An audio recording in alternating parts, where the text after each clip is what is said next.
US Vice President J.D. Vance is expected to visit Israel this week, and the visit will be part of a push by the Trump administration for the implementation of the Gaza peace agreement.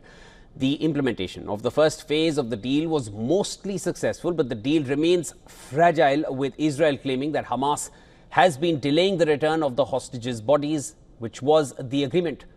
The situation in Gaza on the ground is highly volatile, with Hamas conducting deadly retaliations as it tries to restore its hold over parts of Gaza. The US State Department recently now says that it has credible reports that Hamas is planning an imminent attack against civilians in Gaza, warning that any such move will be a violation of the ceasefire. It warned that measures will be taken to protect the people of Gaza and preserve the integrity of the ceasefire. Earlier this week, Donald Trump warned Hamas over the killings of civilians. It's a tough situation. They brought back bodies today, as you probably know. But they also said they're going to behave. We're going to find out if they behave. If they behave, good. If they don't behave, we'll take care of it. Washington said that it had informed the guarantors of the peace deal, which include the United States, Egypt, Qatar and Turkey, of the imminent ceasefire violation by Hamas. The report comes as Hamas has been tightening its grip on Gaza's ruined cities, launching a crackdown and executing alleged collaborators. Hamas published a video on its official channel showing the street execution of 8 blindfolded and kneeling suspects. Meanwhile, Hamas has handed over the remains of 2 further hostages under a US brokered ceasefire agreement. A convoy carrying the bodies arrived at the National Institute of Forensic Medicine in Tel Aviv early on Sunday. So far, 12 out of 28 bodies have been handed over to Israel under the ceasefire and hostage deal.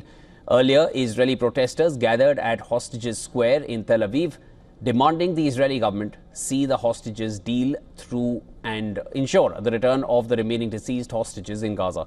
A large banner was displayed pleading for Donald Trump to bring back the last hostages.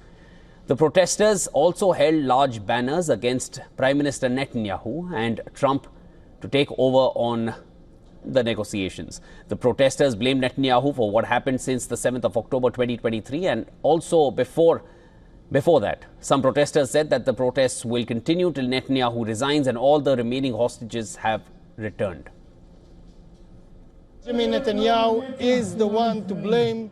He's the one responsible.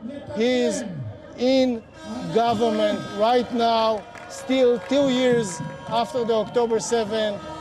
All those years, almost 20 years in government, he is the main reason, he alone is the main reason why we had this event. Netanyahu's office said that Gaza's Rafah crossing will remain closed until further notice as long as Hamas does not ensure the retrieval of the remaining bodies.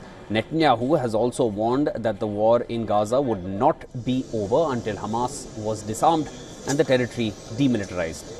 On the other hand, Gaza's media office has accused Israel of violating the ceasefire with Hamas 47 times since the truce came into effect in early October, killing 38 Palestinians and wounding nearly 150. These alleged violations included direct gunfire against civilians and deliberate shelling.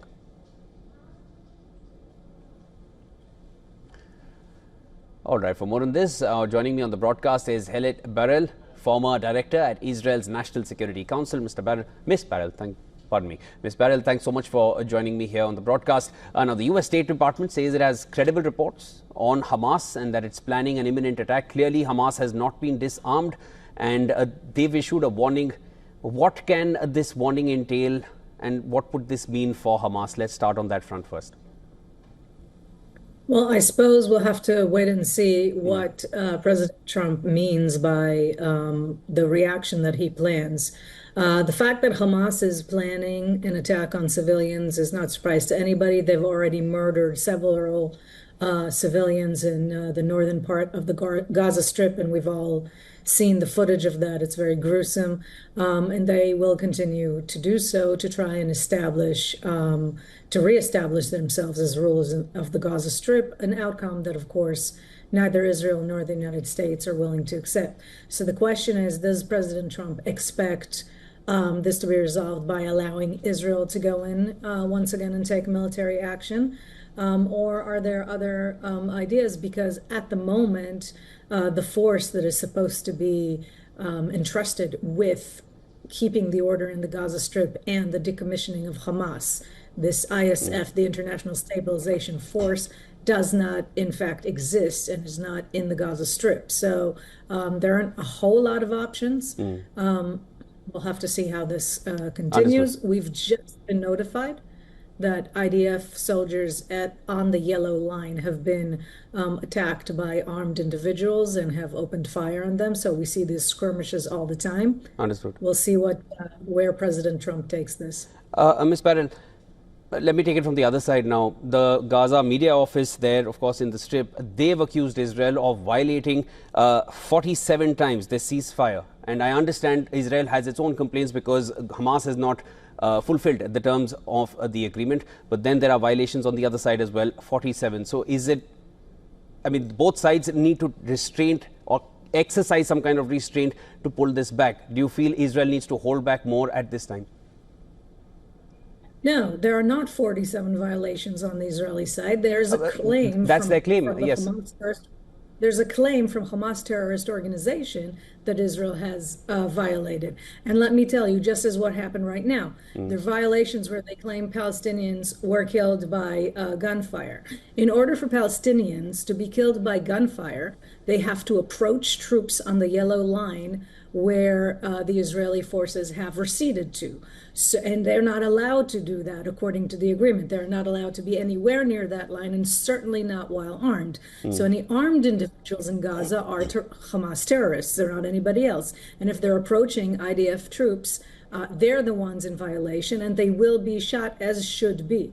Because if there's one thing that Israel will not allow this time is for Hamas to rebuild itself so that it can recommit massacres such as it did on October 7th. So I don't feel that Israel is not showing restraint. Hamas has violated the terms of the agreement by not returning all the hostages within 72 hours, and Israel kept the Rafah opening and the other openings into Gaza available for them to continue and get humanitarian aid, and Israel has now announced that it will not continue to do so till further hostages have been retrieved. I'll revert to what you said in the beginning, because we'll now need to wait and watch how Donald Trump wants to play this forward, because that warning has come from the US State Department.